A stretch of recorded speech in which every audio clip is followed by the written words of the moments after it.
Hello, students of semester 3 English honors. Yesterday I could not complete the second extract of explanation. So today I am doing this in this online class. Again I am reading the extract so that you cannot slip to understand the passage. O my souls, if after every tempest some such calms, may the winds blow till they have wakened death, and let the laboring bark climb hills of seas, Olympus high, and duck again as low as hells from heaven. If it were now to die, it were now to be most happy. For I fear my soul hath her content so absolute that not another comfort like to this succeeds is in unknown fate. Now I am trying to explain this extract. This extract or lines have been taken from Act 2, Scene 1. These highly poetic lines are uttered by Othello when he finds Desdemona on the island of Cyprus.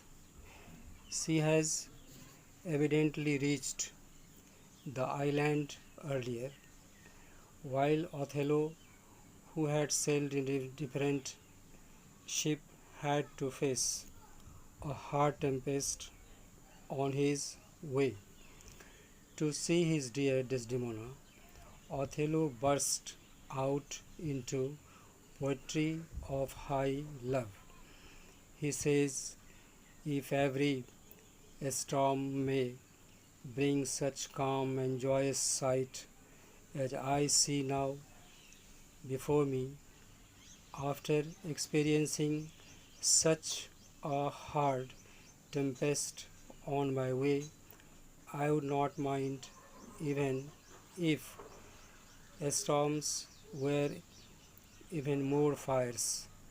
Let the winds blow so hard as to awaken the sleeping monster of death, so that the struggling boat rises on the surging sea as high as the Olympus mountain, and then dives down again very low, so that the gap in the height is that of hell and heaven.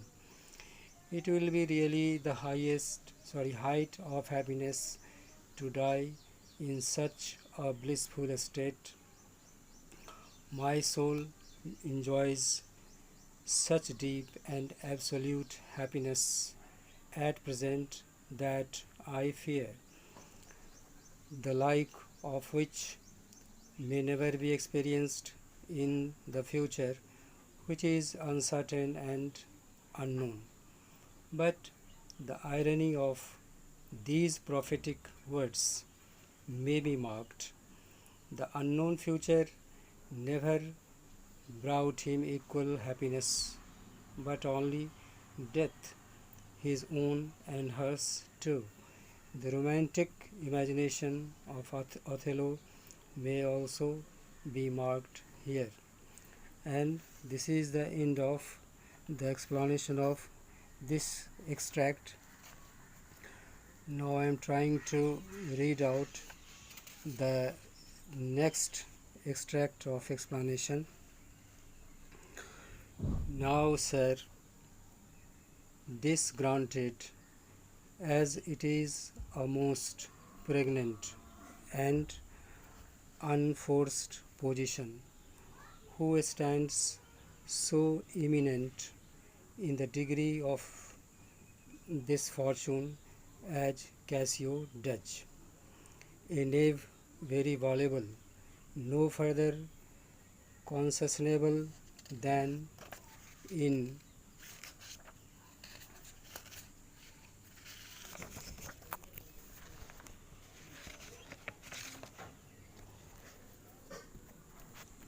putting on the mere form of civil and human seeming for the better compassion of his salt and most hidden loose affection.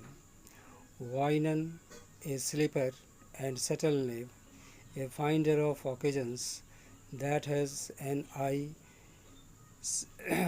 I can stamp and counterfeit advantages, though true advantage never present itself a devilish knave. Besides, the knave is handsome, young, and hath all those requisites in him that folly and green minds look after. A pestilent, complete knave, and the woman hath found him already. And the explanation of this extract is that these lines have also been taken from Act 2, Scene 1. In this speech, Iago is telling Roderigo that Desdemona will miss in the mood so many refinements and will finally give him up. Iago says to Roderigo that it is inherent in and quite natural to the situation, and it will certainly take place without any help from him, who is the fortune man next on whom Desdemona's choice will fall. Certainly Cassio. Cassio is really a very fickle and wanton young knave. He is most unscrupulous in putting on form of evility and kindness, so that he may quite easily fulfill his lustful and secret hidden affection for her. Nobody else except Cassio, because Cassio is a very cunning and slippery knave who can invent occasions and can turn most innocent opportunities to his advantage, where real advantageous occasions do not exist. He is really devilish in his knavery. Moreover, Cassio is quite handsome, young, and possesses all those requirements in which foolish and inexperienced maidens seek in men. He is pestilence and an utter rogue, and to crown all considerations, she has already picked him up for her future use. In this way, Iago arouses the jealousy and anger of Roderigo against his enemy Cassio. And thus, this is the end of these two extracts of explanations. Now, again, I will try to pick up another topic.